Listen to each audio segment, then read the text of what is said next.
देवाला बदलण्याकरता आमची उपासना नाहीये, तुमच्या माझ्यामध्ये अंतर्बाह्य बदल व्हावा याकरता उपासना आहे.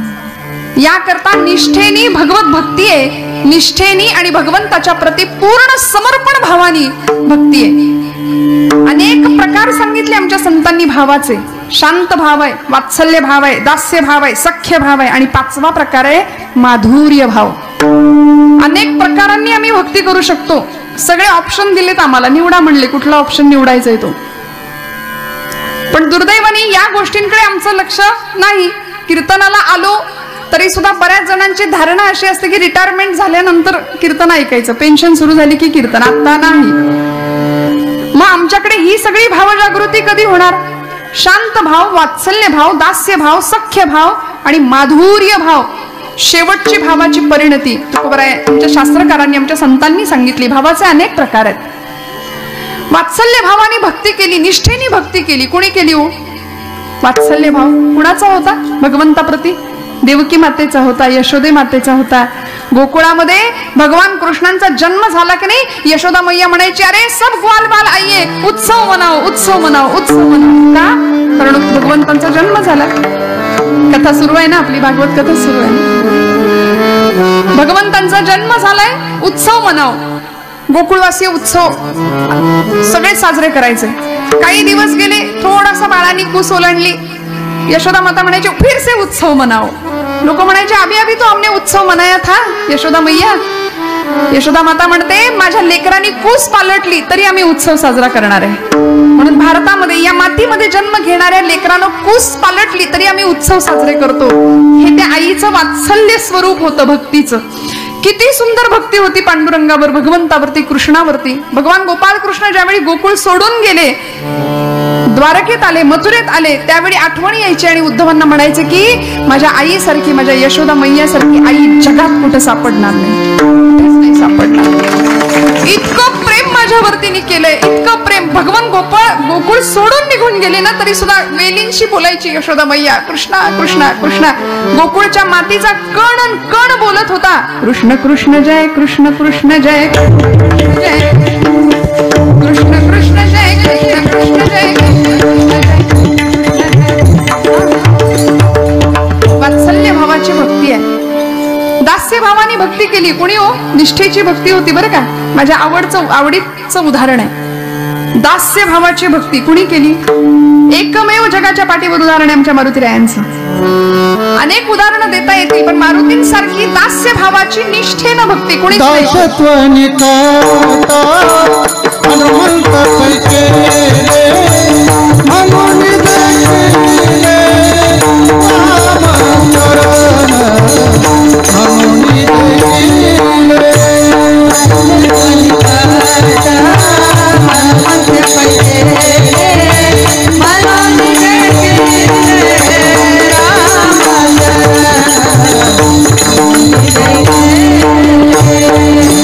हनुमंता एवढी दास्य भक्ती कुणी नाही केली. वाजवा वाजवा, मनापासून वाजवा, वाजवा मनापासून वाजवा टाळ्या. असा हात राखून काही करायचं नाही, मोकळ्या मनाने करावं. एखाद्याची स्तुती करावीशी वाटते की नाही, त्यामुळे मनापासून करायचं. मनापासून दाद द्यायची आणि दाद द्यावी नाही लागत, दाद येते. खोकला यावं तशी दाद येते, आपोआप येते. दाद द्यायला नाही लागत. हा चला आता दाद देऊया असं नसतं. त्यामुळे ही तुमची दाद आपसूक आलेली होती. त्यामुळे मनापासून द्यायचं, मोकळ्या मनाने टाळ्या वाजवायच्या, मोकळ्या मनाने भजन करायचं. कीर्तनामध्ये हेच तर आहे. अहो या कीर्तनाच्या सुखामुळे, कीर्तनाच्या सुखे सुखी होय देव, भगवंत सुद्धा समाधानी होतो. कारण आम्ही काय करतो कीर्तनात? बाकीच्या गप्पा मारतो का? मारल्या पाहिजेत का? नाही. म्हणून कीर्तनाचं बेसमेंट जर काय असेल ना तर भक्ती. कीर्तनाचा पाया जर काय असेल तर भक्ती हाच पाया आहे. त्याचे आम्हाला नसलेले गुण लोकांनी गावेत असं वाटतं की नाही? ऐकताय ना? आमचे नसलेले गुण लोकांनी गावेत असं आम्हाला वाटतं की नाही? मग त्या भगवंताचे असलेले गुण आम्ही जर गायलो तर त्याला किती आनंद होणार आहे? त्याला आनंद होणार आहे. मग त्याची निष्ठेने आम्ही भक्ती करावी. आमचा भाव आहे भगवंताप्रतीचा तो अत्यंत निष्ठेनेच असावा, निष्ठापूर्वकच असावा. दास्य भावाने भक्ती केलेला एक आगळा वेगळा जगावेगळा भक्त आम्ही पाहिला मारुतीरायांसारखा. हनुमान किंवा मारुती हे नाव जर रामायणातनं वगळलं तर रामायण होऊ शकत नाही. आणि म्हणून आपल्याला प्रसंग माहिती आहे, मी मुद्दाम सांगून पुढे जाते. ज्यावेळी राज्याभिषेकाचा प्रसंग होता, अयोध्येला सगळी मंडळी आली, रावणवध झाला, सर्व मंडळी अयोध्येला आली आणि अयोध्येला आल्यानंतर सगळ्यांना प्रसाद देता येत. आता प्रभू रामचंद्र आहे की नाही, प्रसाद देत असताना भारतीय संस्कृतीमध्ये प्रसादाला खूप महत्व आहे बरं. प्रसाद तिथे कुणीही असू दे, कुणीही कितीही मोठ्या व्यवहारामध्ये असू दे, पण तिथे हात पुढेच करावा लागतो. हा बघू दे, येऊ दे प्रसादवाला माझ्यापर्यंत, मग मी हात पुढे करीन, असं नसतं. तिथे याचकाचीच भूमिका घ्यावी लागते. प्रसाद असतो प्रसन्नता. आणि भारतीय संस्कृतीमध्ये प्रसादाला महत्व आहे. भारतीय संस्कृतीच्या या सगळ्या नीतिमूल्यांना आम्ही किती बारकाईनं बघितलं पाहिजे मला सांगा. 2 वर्षाचा कोरोनाचा काळ गेला आणि त्या काळाने आम्हाला काही गोष्टी शिकवल्या. भारतीय संस्कृतीची महानता. आमची कॉलेजची पोरं विचारायची, कशाला ती देवाची आरती, कशाला तो प्रसाद, काही नाही, त्याबद्दल त्यांना श्रद्धा नाही. पण आपण कापराची आरती करतो ना, कर्पूर आरती करतो. कर्पूर आरतीवरून हात फिरवल्यानंतर मग हातामध्ये आम्ही प्रसाद घेतो, बरोबर ना? असंच करतो की उलट करता तुम्ही? नाही ना, आधी आरती घेतो आणि मग हातात प्रसाद घेतो. कापराच्या आरतीवरून हात फिरवल्यानंतर हाताचं आपसुकच सॅनिटायझेशन होतं, निर्जंतुकीकरण होतं. कापराचं महत्व आम्हाला कळलं आणि मग स्वच्छ शुद्ध झालेल्या हातावर आम्ही प्रसाद घ्यायचा आहे. हे विज्ञान आहे भारतीय अध्यात्मातलं आणि ते आम्हाला कळत नाही. म्हणून आम्ही हिंदू धर्माला, भारतीय अध्यात्माला नावं ठेवणाऱ्यांच्या संख्येमध्ये वाढ करत चाललोय दिवसेंदिवस. नको ती मंडळी येऊन बोलायला लागली. ज्यांनी बोलायची खरी गरज आहे ती मंडळी बोलतच नाहीयेत. ती मंडळी सगळी शांत आहेत. आज पाश्चिमात्यांचं अंधानुकरण करता करता ख्रिस्ती मिशनऱ्यांच्या शाळा वाढल्या आणि नको त्या पद्धतीने धर्माचा अपप्रचार व्हायला लागला. आमच्या मारुती रायाला, म्हणजे गणपतीला एलिफंट गॉड असं जर ती मंडळी म्हणत असतील तर मारुती रायाला काय म्हणत असतील हे मी सांगायला नको. विठ्ठल विठ्ठल.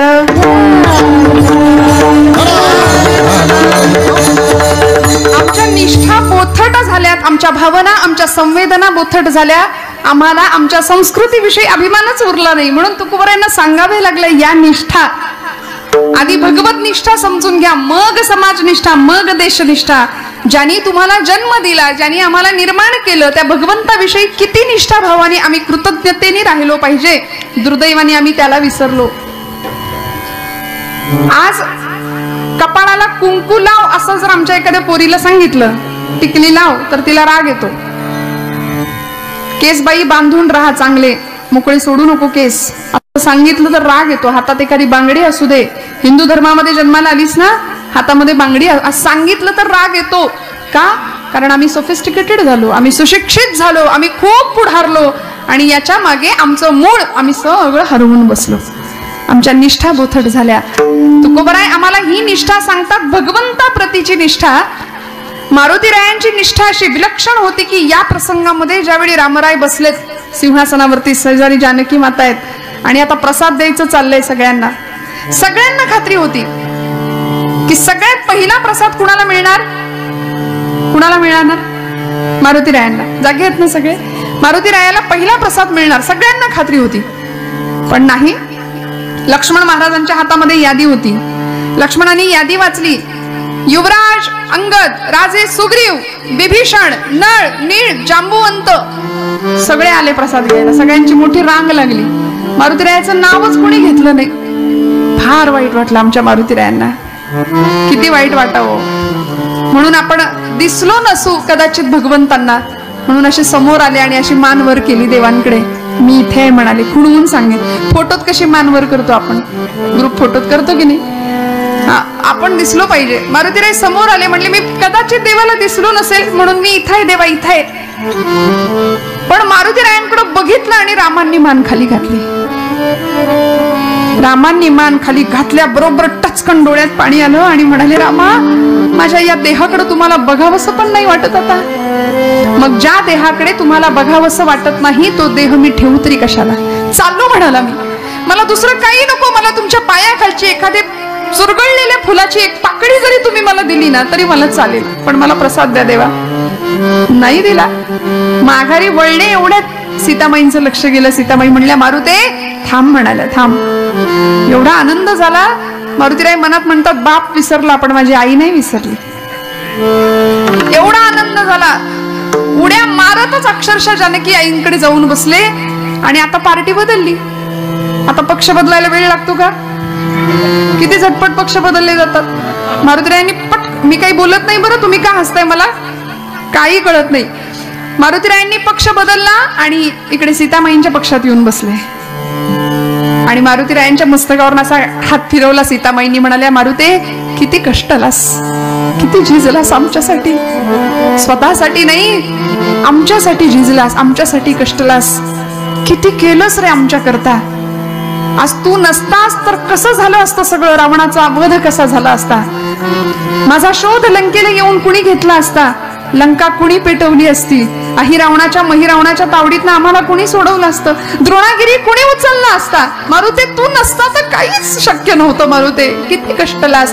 हे बघ तुला मी प्रसाद देते असं म्हणून आईसाहेबांनी गळ्यातला तो कंठा काढला. रत्न जडित पृथ्वी मुलाचा एक एक कंठा काढला आणि मारुतीरायांच्या हातात दिला. त्या कंठातनं सगळं समोरचं दृश्य दिसत होतं. राम सीता, कारण बरोबर हिरा होतो. समोरचं दृश्य दिसायचं.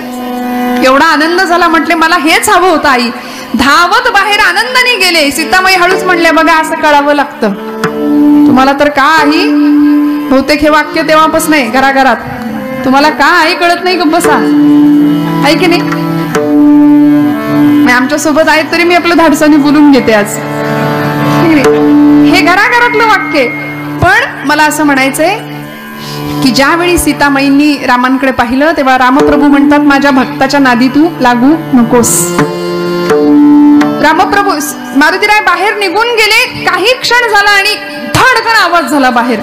एक दूत पहारेकरी धावत आला. म्हणलं, आईसाहेब तुम्ही दिलेला रत्नांचा हिऱ्यांचा कंठा फोडला म्हणले त्यांनी. आईसाहेब चिडल्या. त्याला आत बोलावलं. म्हणाले, मारुते अरे का मी एवढं तुला दिलं, प्रसाद दिला आणि तू फोडून टाकलास. काय करू म्हणाला. आई माझा राम त्याच्यामध्ये नाहीये. माझा राम त्याच्यात नाही. राम नाही. एवढं राम राम करतो तुझ्यात तरी ऐक रे राम. तुझ्यात आहे राम. आणि मारुतीरायांनी या प्रसंगामध्ये छाती विदीर्ण केली आणि सगळ्या जगाला दर्शन दिले सीतामाईचं. म्हणाले, रामच काय आईसाहेब तुम्ही सुद्धा आहात म्हणाले. बघा जानकी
गोड प्रमाणे साठविला हरी जिही हृदय मंदिरी.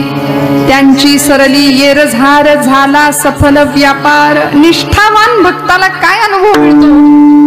हृदयामध्ये भगवंताला प्रतिष्ठित केलं. सगळे अवाक झाले. आता खरं तर हे कोड आमच्या जनाबाईंनी सुद्धा सोडवलंय बरं का. लोक म्हणतात हृदयात देवाला कसं बसवायचं निष्ठेनी. हृदयात देवाला कसं बसवायचं. ताई इथं आहेत आमच्या. मी आज मुद्दाम ऐकूनच जाणार आहे. मी तेवढ्यासाठी झालीये. हरिला पंढरीचा हरिला पंढरीचा हरिला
भगवंताला साठवणं हे जे कोडं तुम्हाला मला पडतं, सावतोबांनी त्याला साठवलं होतं हृदयात.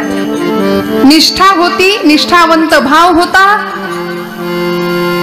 आणि म्हणून हृदयामध्ये त्याला साठवता आलं. आता तुम्ही सुद्धा घरी गेल्यानंतर एक मस्त विळा घ्यायचा सावतोबांसारखा आणि करायचा प्रयत्न त्याला हृदयात साठवायचा. जमेल का? धन्य त्याची माता, धन्य त्याचा पिता, धन्य त्याची माता, धन्य त्याचा पिता, धन्य त्याची माता, धन्य त्याचा पिता, धन्य त्याची माता, धन्य त्याचा पिता. साठविला साता, साठविला साता, हे लोकाचा सावता हे माझे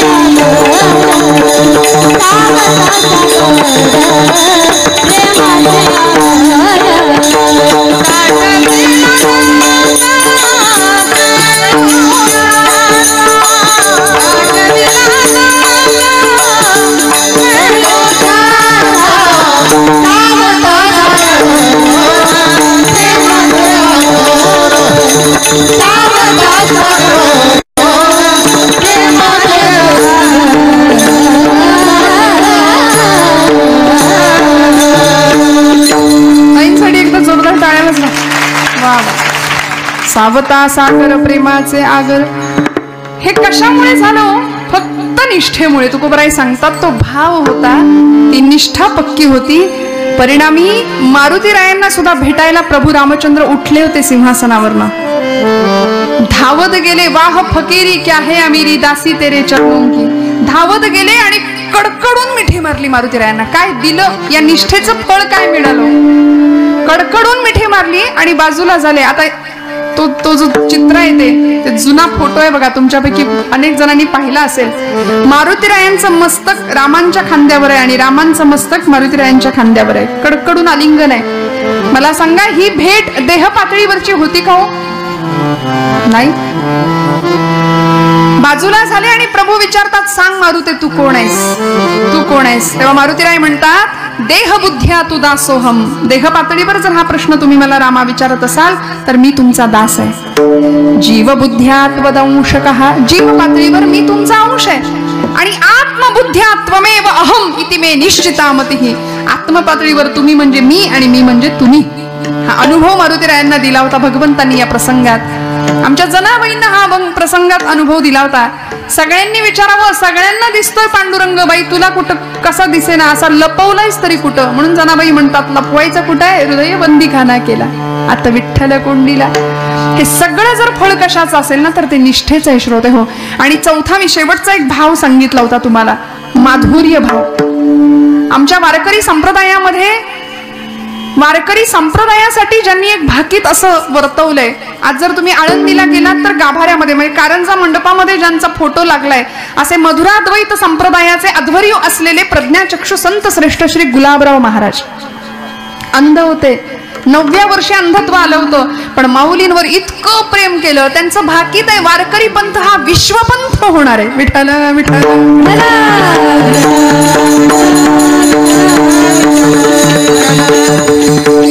आणि गुलाबराव महाराजांचं जी भक्ती होती की नाही त्याला माधुर्य उपासना म्हणायचे. गोपी भावामध्ये पुरुषाचा देह, देह पुरुषाचा, पण भक्ती मात्र स्त्रीची, वात्सल्य स्त्रीचं. आमच्या सातारकडे तुम्ही आलात तर गोंदवलेकर महाराज, ब्रह्मचैतन्य गोंदवलेकर महाराज नावाचे संत आहेत. त्यांचे गुरुजी आपल्याच जवळ नांदेड जिल्ह्यामध्ये उमरखेड तालुक्यामध्ये येहळगाव नावाचं गाव आहे. त्या गावचे संत श्रेष्ठ श्री तुकामाई, तुकाराम चैतन्य असं त्यांचं नाव. मधुरा भक्तीची उपासना आहे, राधा भावात. देह पुरुषाचा, पण कधी कधी स्त्रीचे अलंकार परिधान करावे. लोकांनी त्यांना वेड्यात काढावं. अशी माणसं समाजाला विक्षिप्त वाटतात श्रोते हो. आमचे अलीकडचे अनेक संत, पण ते कुठल्या स्थितीला गेलेले असतात माहितीये का? असो ऐसा कोठे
विदेही भोगू दशा, देहात असून देहाचं तादात्म्य नाही अशी माणसं म्हणजे संत होते, निष्ठा पक्क्या होत्या म्हणून हे घडत होतं.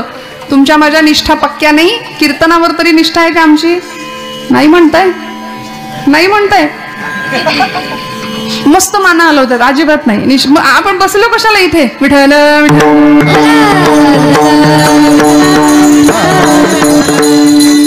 महाराज डोलत होते आनंदामध्ये, आम्ही पण डोलतो, आम्ही कीर्तनात डोलतो.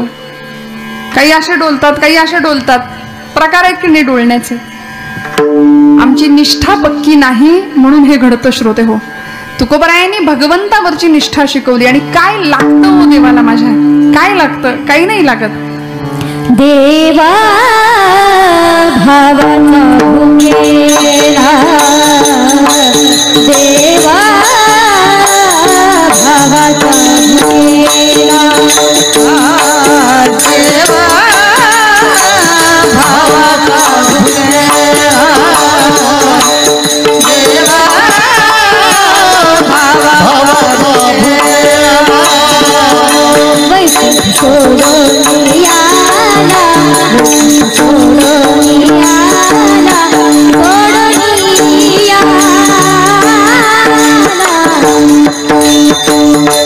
देवा भावाचा भुकेला, देवा भावाचा भुकेला, देवा भावाचा भुकेला, वैकुंठ सोडून याला, वैकुंठ सोडून याला,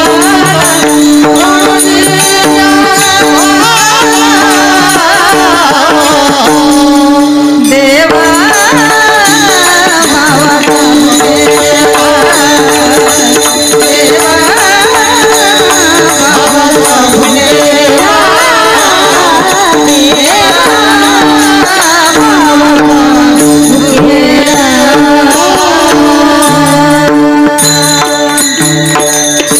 कशाची भूक आहे त्याला?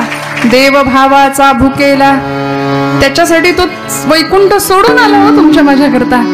आणि खरं सांगू का, त्याच्यावर प्रेमाने निष्ठेने भक्ती करणारं कुणीच नाही. तुम्ही आम्ही सगळे लबाड भक्त आहे, नतदृष्ट माणसं आम्ही, नतदृष्ट. आम्ही लबाड भक्ती करतो आनंदाने. फक्त त्याला मागणारे संत, निष्ठेने त्याच्या पायी जाणारे आणि त्याकरता वाटेल तो त्याग करण्याची तयारी असलेले संत हे फक्त संतच होते.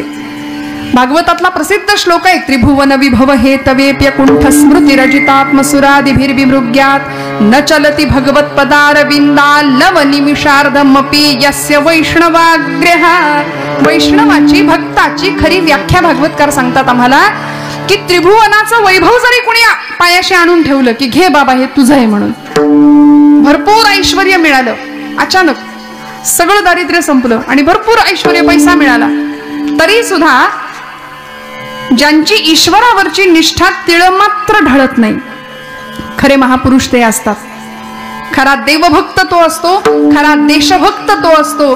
देवभक्तीविषयी वाटेल तेवढे आपल्याला उदाहरणं सांगता येतील, भरपूर दृष्टांत देता येतील की जिच्यासाठी पांडुरंग परमात्मा आला तिची निष्ठा पक्की होती. जात्यावर जळायला बसायची आमच्या जनाई माता आणि पांडुरंगाला बोलवायच्या, जनी मांडते दळणा नाम ओठी घोडते, भारी जडवे जाते तुझी याविना,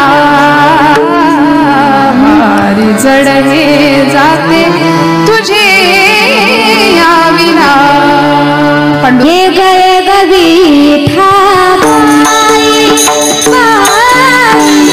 हे गय गवी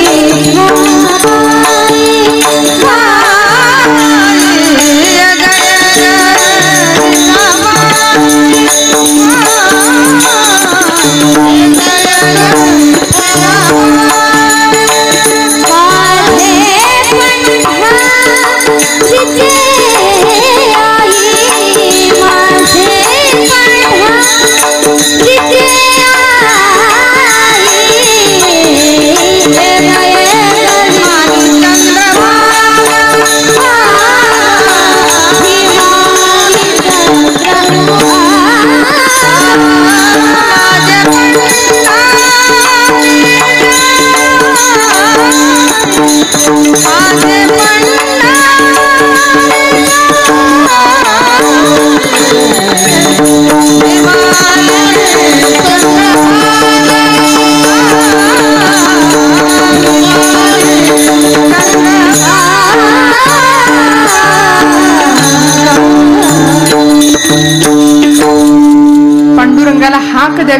भगवंत यायचे. सख्या पांडुरंगा ये रे बाबा. भगवंत असे बसायचे, एका बाजूला ते आणि एका बाजूला जनाबाई. दळण सुरू व्हायचं. ती म्हणायची, हात तुझा लागला रे, जात झालं हलक हलक, दारी आलं अमृत पिक, तुझी यादी ठेन. भगवंत म्हणतात, जने तुला काय वाटलं ग? अगं मी सुद्धा एकटाच आहे. माझ्याकडे येणारे सगळे भक्त म्हणलेलं बाड. 10 रुपयाची नोट दानपेटीत टाकायची आणि म्हणायचं, यंदा पोरीचं लगीन जुळू दे. 10 रुपये जुळतं का? नेट पॅक तरी येतो का 10 रुपयात? भगवंत म्हणतात, मीही होतो एकला, करमेना मुळी मला, आरसा मला गे दिधला, तुझी यादी ठेना. म्हणून भक्ती कशी असली पाहिजे? भक्तीमध्ये निष्ठा तर असलीच पाहिजे, निर्धार पक्का असलाच पाहिजे. आणि त्याचबरोबर काय काय गुण असले पाहिजेत? अभंगाचं 2रं चरण.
प्राप्तीकरता निष्ठेबरोबर निष्काम निश्चळ विठ्ठली विश्वास. तुकोबरायांनी का शब्द वापरले हो? हे तुमच्या माझ्या अंतःकरणामध्ये त्याच्या प्रती विश्वास नाही.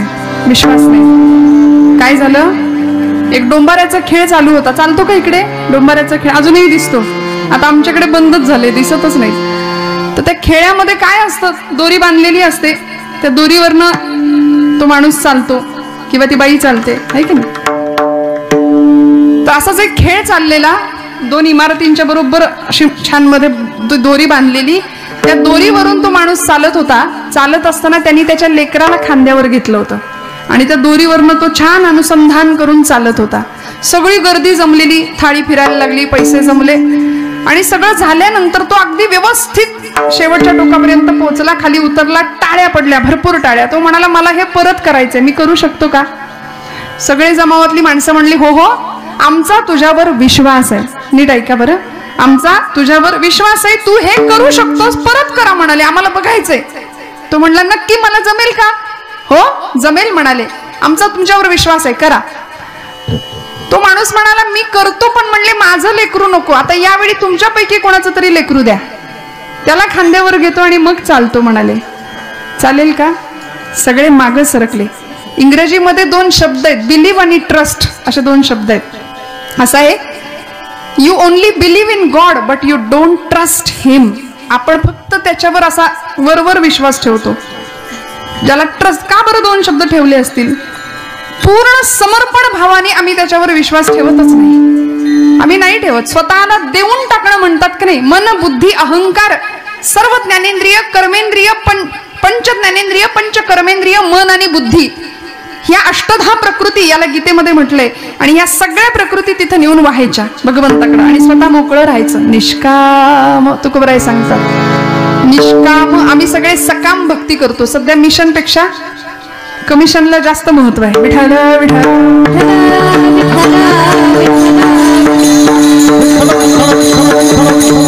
आणि म्हणून तुकोबराय सांगतात, ही भक्ती तुमच्या माझ्यामध्ये मुरायची असेल तर भक्तीतली सगळ्यात परिणती काय, ते कशामुळे प्राप्त होऊ शकतं, तर नामामुळे. म्हणून विठोबा रखुमा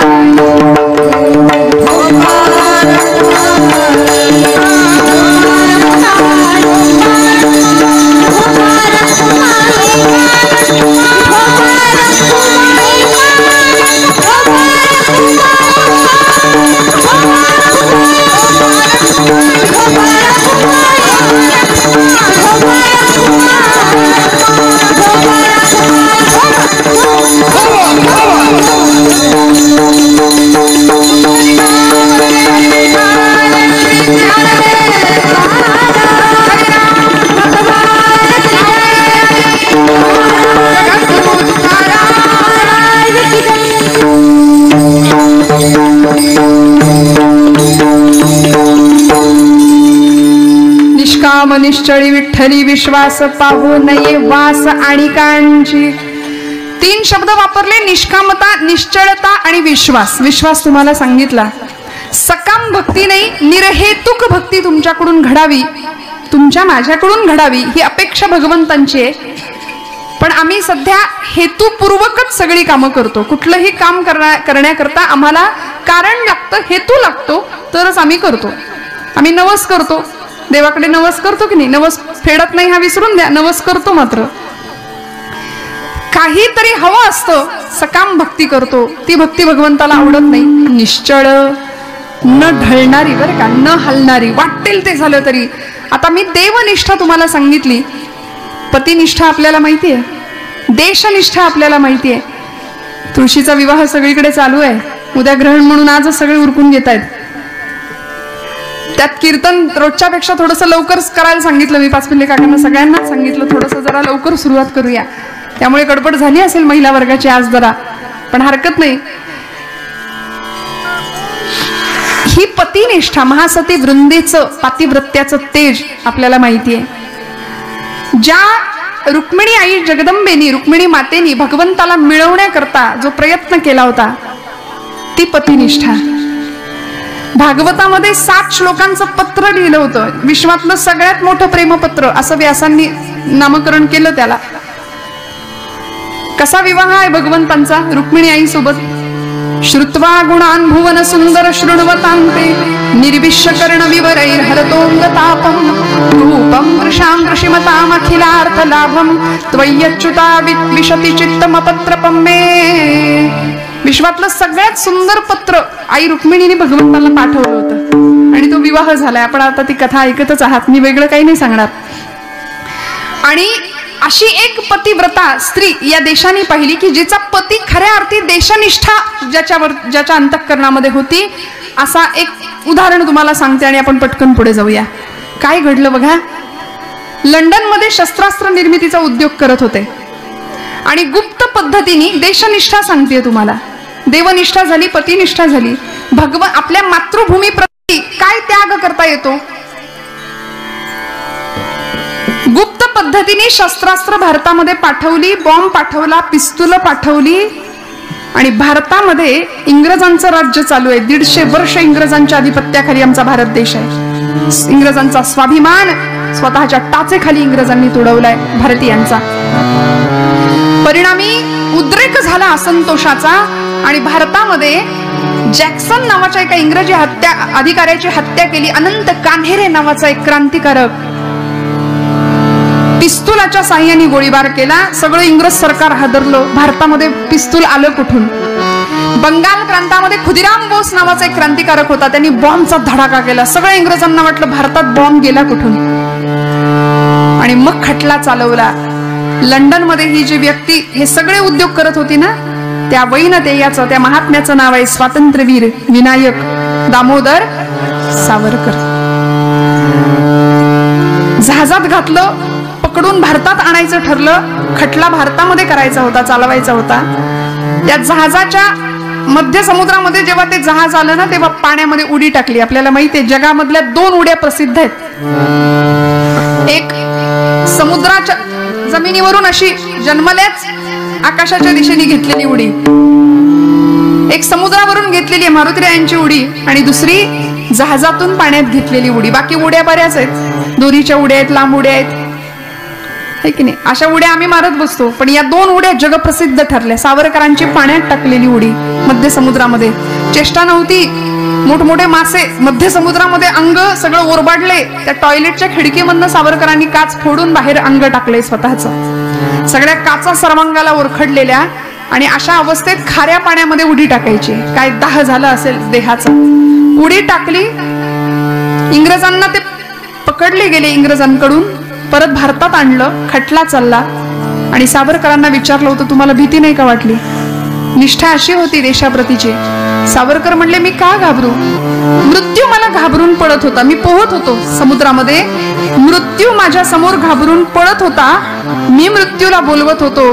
मी घाबरतच नाही, कारण मला गीतेचं तत्वज्ञान माहितीये. भगवान गोपाल कृष्णांचं नैनं छिंदन्ति शस्त्राणि नैनं दहति पावकः न चैन क्लेदयन्त्यापो न शोषयति मारुतः. मी गीतेचं तत्वज्ञान जाणतो. माझा देह नश्वर आहे, पण मी अमर आहे. ही निष्ठा होती.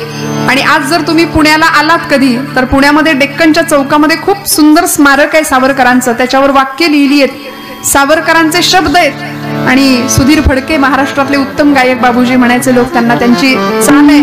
अनादिमी अनादिमी अनादिमी अनंतमी अवध्यमी भला अनादिमी. तुम्हाला आवाज अवध्यमी भला मारिल रिपु जगती असा गवण जन्मला. अनादिमी अनादिमी मी अनादिमी अनंतमी अवध्यमी भला मारिल रिपु जगती असा गवण जन्मला. अनादिमी अट्टहास करीत सरी धर्मधारणी मृत्युशीच काठ घालुनी घुसेरणी अग्नी जाणी मजसीला खड्ग छेदितो निमुनी मला ध्यान मृत्यू पडत सुटतो तयास मृत्यूच्याच भीतीने भीमो मजसीये भीमो मजसीये भीमो मजसीये. अनादिमी अनादिमी अनंतमी अवध्यमी भला मारिल रिपु जगती असा गवण जन्मला. अनादिमी अनादिमी